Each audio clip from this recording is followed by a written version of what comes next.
Welcome.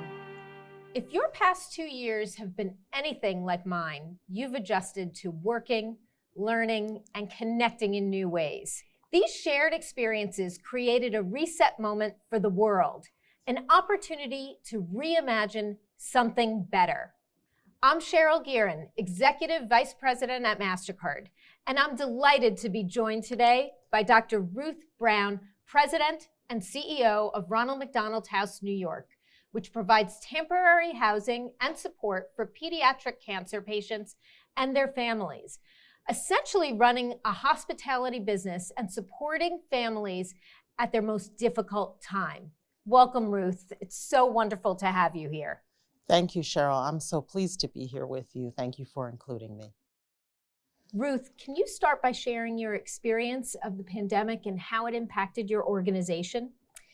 Did COVID-19 change your relationship with your customers? Absolutely, Cheryl. I mean, if you can imagine, the Ronald McDonald House is a place that really prides itself on that family-to-family, caregiver-to-caregiver, child-to-child interaction. And when the pandemic hit, our families, which represent the most vulnerable kids, immunocompromised, were really relegated to their rooms at our house on 73rd Street.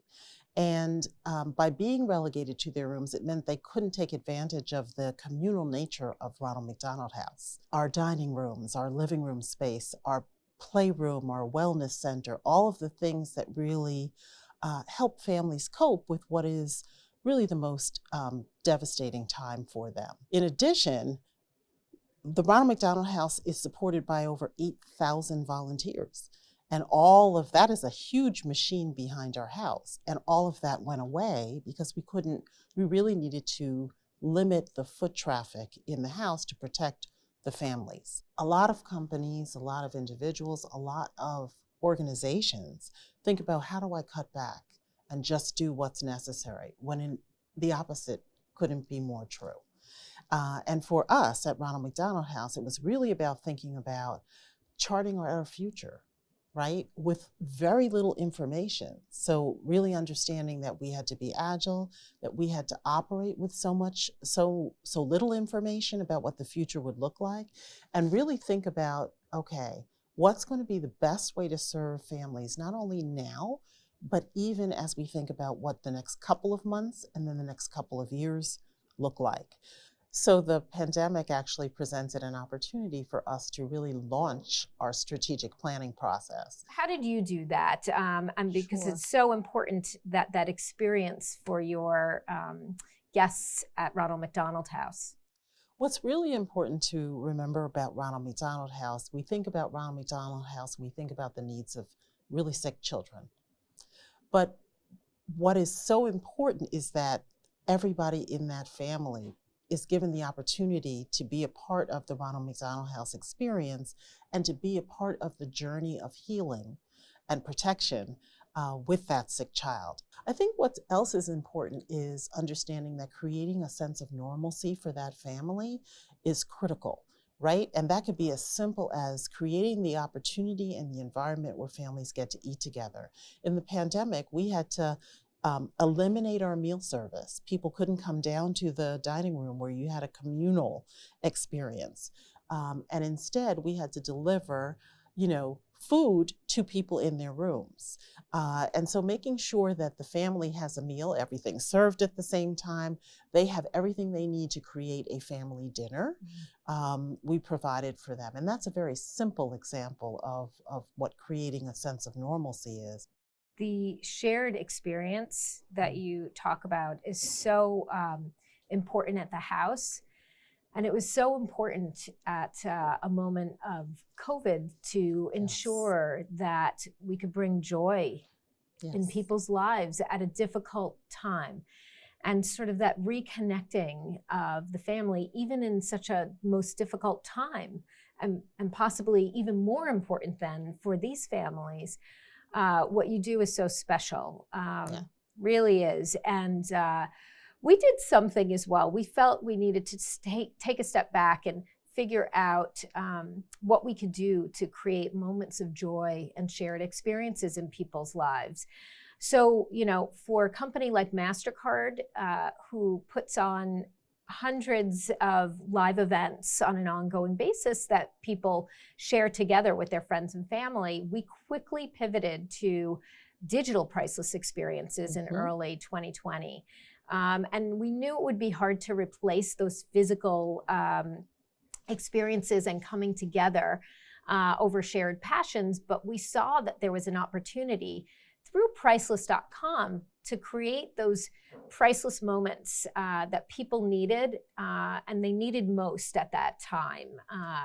And so whether it was one of their favorite artists, like a Camila Cabello concert that they could take part in and see, or it was, family cooking lessons with Marcus Samuelsson and Naomi Osaka, we created moments of entertainment and bringing the family together to create memories. And, innovation and technology will always be a driving force, pushing us to find ways to create experiences for consumers that are truly priceless. And now we have this opportunity both in physical and digital, whether that's AR, VR, and now with 5G coming in, there are new technologies that are going to help create even more scale, bring more people together and closer to their passions.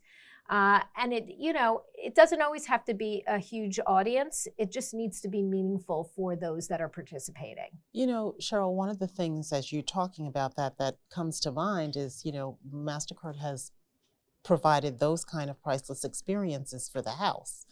And in this crisis, in realizing what the digital divide would be, you all provided iPads so that all the families could really take advantage of these new digital experiences. And I think that's really significant because it's an example of corporate partnership and stepping up when the need was so great. And I think that it's really worth sharing because it made such a difference for the families in the house. Oh, it's so wonderful to hear that, Ruth. And this is, again, just a little simple iPad in the room was in an altered experience for everyone that participated in the house. And we're so grateful to have been a part of helping make those experiences happen. COVID provided us with an opportunity really to successfully serve more families. It has always been a part of what we wanted to do, expand the reach of Ronald McDonald House, but it really allowed us to look at breadth of programming and services, but also depth of programming services and reach. And so while we have ventured into serving not only the families at our house on 73rd Street, we now are serving families in the New York City public hospital system and safety net hospitals. We're now embracing the 5 boroughs. We have a presence in every borough in the city, and it feels great for the organization. We are much more ingrained in the New York City continuum of healthcare, and I'm really proud of the ability to be able to do that. It's really something how innovation and sort of the digital technology is helping scale what we do. And so individualized capabilities, but then at scale, which is terrific. So now looking ahead, when you reflect on how you've adopted to new ways of working and socializing during the pandemic, what do you think the future holds? I think what it has made very clear is that any model we develop for the house, and when I say the house, I mean the organization, whether we're in the house or outside of the house serving families, has to be hybrid, right? Yeah. And we have to be nimble and flexible and able to really adapt no matter what the circumstances are. And I think that's what we're doing. It's the incremental testing of new strategies, new programs, being creative in how we approach it, and then not being afraid to fail, right? So we can continually, formatively assess what we are doing and refine it so it works to serve the people we're trying to serve. Ruth, thank you so much. I so admire what you do, The innovation has been extraordinary, and this conversation has been so terrific. Thank you so much. Thank you, Cheryl. I really appreciate the opportunity to be here and share with you. And I have to say, you all have been great partners. And thank you for helping us to innovate.